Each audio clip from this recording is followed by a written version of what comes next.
Hi all, welcome back. അപ്പോൾ ഇപ്പോൾ വരുന്ന നല്ല ത്രില്ലിങ്ങും എക്സൈറ്റ്മെൻറ്റിലാട്ടോ. അപ്പോൾ ഓരോ ഫുഡിൻ്റെ പ്രിപ്പറേഷനാണ്. അപ്പോൾ ഞാൻ ഉണ്ടാക്കുന്ന ഒരു ഫുഡ് റെസിപ്പി കാണിക്കാഴ്ച ബ്രോസ്റ്റാണ്. അപ്പം ബ്രോസ്റ്റ് എന്ന് പറഞ്ഞാൽ കുറച്ച് മിൽക്കിലേക്ക് കുറച്ച് വിനീഗർ ഒഴിച്ചിട്ട് അത് നമുക്ക് എന്ത് ചെയ്യാം, നന്നായിട്ട് മിക്സ് ചെയ്തിട്ട് ഒന്ന് റെസ്റ്റ് ചെയ്യാൻ വെക്കാം. അപ്പോൾ ലൈറ്റായിട്ട് ഫുഡ് ഉണ്ടാക്കിയാൽ മതി എന്ന് പറഞ്ഞപ്പോൾ നമ്മൾ കുറച്ച് ഉണ്ടാക്കുന്നുള്ളൂ നൈറ്റ് ആയതുകൊണ്ട്. അപ്പോൾ നമ്മളെ ബട്ടർ മിൽക്ക് റെഡി ആയിട്ടുണ്ട്. അപ്പോൾ ഇനി ഇതിലേക്ക് എന്ത് ചെയ്യണം, കുറച്ച് ഗാർലിക് പേസ്റ്റ് ഇതിലേക്ക് ഇട്ട് കൊടുക്കണം കേട്ടോ. അപ്പോൾ ഗാർലിക് പേസ്റ്റ് ജിഞ്ചറൊന്നും വേണ്ട, ഗാർലിക്ക് മാത്രം മതി, നല്ല ടേസ്റ്റാണ്. അപ്പോൾ ഗാർലിക് ഇട്ട് നന്നായിട്ട് ഇളക്കി കൊടുത്ത ശേഷം കുറച്ച് ചില്ലി പൗഡറും കുറച്ച് കുരുമുളക് പൊടിയും ഉപ്പൊക്കെ ഇട്ടെടുത്തിട്ട് നന്നായിട്ട് മിക്സ് ചെയ്യാം കേട്ടോ. അപ്പോൾ കുറച്ച് എന്താ പറയുക, വിനീഗറിൻ്റെ കുറവുണ്ടായിരുന്നു. അപ്പോൾ കുറച്ച് വിനീഗർ ഒഴിച്ചിട്ട് ഈ മാവ് നന്നായിട്ട് മിക്സ് ചെയ്ത് കൊടുക്കുക.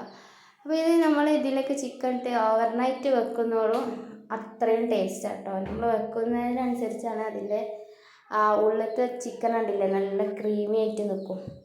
അതിന് വേണ്ടിയിട്ടാണ് ഇത് നമ്മൾ ഇതിലേക്ക് നന്നായിട്ട് മുങ്ങുന്ന രീതിയിൽ ഓരോ പീസും ഇട്ടെടുത്തിട്ട് നമുക്കിത് ഫ്രിഡ്ജിൽ റെസ്റ്റ് ചെയ്യാൻ വെക്കാം. അപ്പോൾ ഇതാ ഒരു ഭാഗത്ത് ബീഫ് ആവുന്നുണ്ട്, പിന്നെ ഒരടിപൊളി ചിക്കൻ കറി ഇതാ ആവുന്നുണ്ട്. അങ്ങനെ ഫുഡിൻ്റെ പ്രിപ്പറേഷനൊക്കെ കഴിഞ്ഞ് ഫുള്ള് സെറ്റായിട്ടുണ്ട്.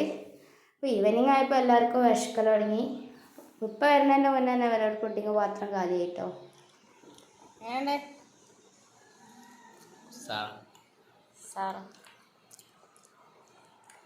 അങ്ങനെ ഞങ്ങൾ ടൈം നോക്കി നൈറ്റ് 9 മണി ആവാനായിട്ടുണ്ട്. 9:30 ഇറങ്ങുമെന്ന് അറിഞ്ഞു. അപ്പോൾ ഞങ്ങളിതാ വീട്ടിൽ നിന്ന് ഇറങ്ങാനുള്ള ഒരു തിരക്കാണ് ഈ കാണുന്നത്. കാരണം കുറച്ച് സാധനങ്ങളൊക്കെ പർച്ചേസ് ആക്കണ്ടേനി. അപ്പോൾ എയർപോർട്ട് എത്തുമ്പോൾ ടൈം കറക്റ്റ് ആവും. പകൽ മൊത്തം അവിടെ എന്തോ ബ്ലോക്കും കാര്യങ്ങളായിരുന്നു എന്ന് പറഞ്ഞു. അപ്പോൾ എന്താ അറിയില്ല, പോയോക്കട്ടെ. അപ്പോൾ നമ്മൾ ഫ്രഷ് ജ്യൂസൊക്കെ കയ്യിലെടുത്തിന് കേട്ടോ. ഇപ്പോൾ ഫുഡ് കഴിച്ചിട്ട് കുറേ നേരമായിട്ടുണ്ടാവും. അപ്പം നമ്മൾ പോയോക്കാം. പോകുന്ന വഴിക്ക് ഇപ്പോൾ കുറച്ച് ക്ലോത്തൊക്കെ മേടിക്കാണ്ടേനു. അപ്പോൾ അതൊക്കെ മേടിച്ച്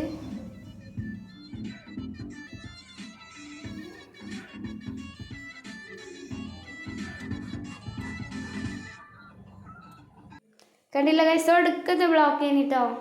വണ്ടി നീങ്ങാൻ തന്നെ നല്ല പാട് പെട്ടിട്ടുണ്ട്. നീങ്ങി എങ്ങനെ ഉള്ളിലെത്തി. അപ്പോൾ ഞങ്ങളിവിടെ എത്തിയപ്പോൾ കറക്റ്റ് 9:15 ലെവലിൽ തന്നെ ആയിട്ടുണ്ടായിരുന്നു. അപ്പോൾ ഇതാ നമ്മൾ യൂട്ടേൺ അടിക്കാൻ പോവാണ്.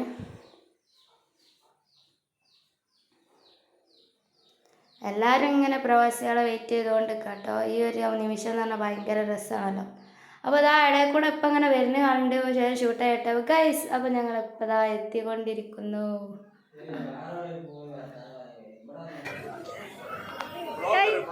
കൈയ്യട്ടി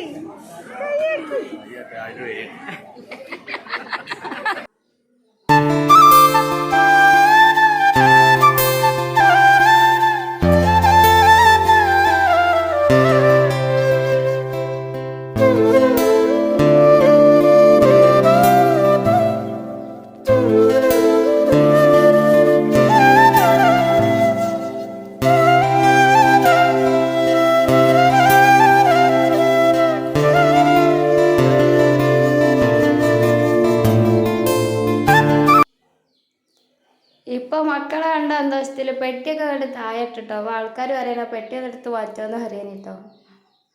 അങ്ങനെ പിന്നെ നമ്മളവിടെ നിന്ന് ഫോട്ടോ എടുക്കലൊക്കെ കഴിഞ്ഞിട്ട് നമ്മൾ കാറ് പാർക്ക് ചെയ്ത് കൊടുത്തൊക്കെ ഇങ്ങനെ നടന്നുകൊണ്ട് നിൽക്കുകയാണ്. കാരണം ഇവിടെ നിർത്തിയാൽ ഫൈൻ കൊടുക്കും. അപ്പോൾ പെട്ടെന്ന് പോയോണ്ട് നിൽക്കുകയാണ്.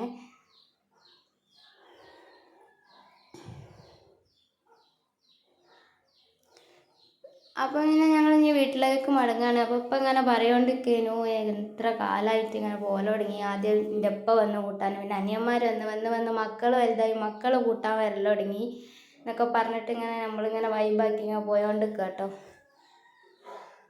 അങ്ങനെ നേരിട്ട് ഞങ്ങൾ പോയത് മമ്മൻ്റെ അടുത്ത് കേട്ടോ. അപ്പോൾ തറവാട്ടിലേക്ക് നേരെ വണ്ടി ഇട്ട്, മമ്മ ഉറങ്ങിയിട്ടൊന്നുമില്ല.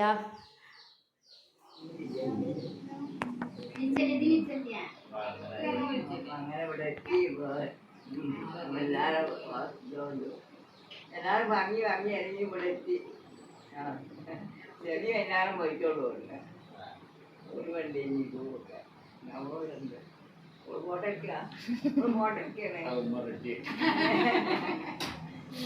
ഉമ്മമ്മേൻ്റെ ഒരു സന്തോഷം വേറെ നേരിട്ടോ മോനെ കണ്ടപ്പോൾ. അപ്പോൾ അതൊക്കെ ഒന്ന് ക്യാപ്ചർ ചെയ്യാൻ പറ്റി. അത് കഴിഞ്ഞ് നമ്മൾ കല്യാണ വീട്ടിലേക്ക് ഇപ്പോൾ പോയോണ്ടിരിക്കനി നേരം 11-11:30 ആയിട്ടുണ്ടായിരുന്നു. അതൊക്കെ കഴിഞ്ഞ് ലാസ്റ്റ് നമ്മളെ വീട്ടിലെത്തി.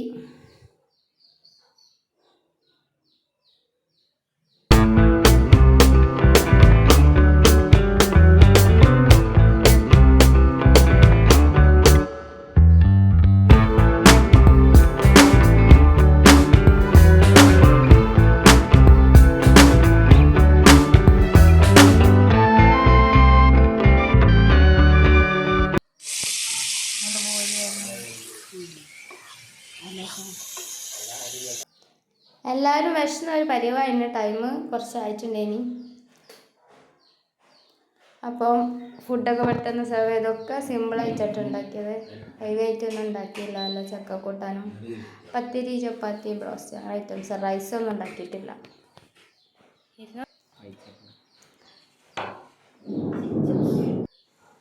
ഫുഡിങ് എങ്ങനെയുണ്ട്? സൂപ്പർ. നല്ല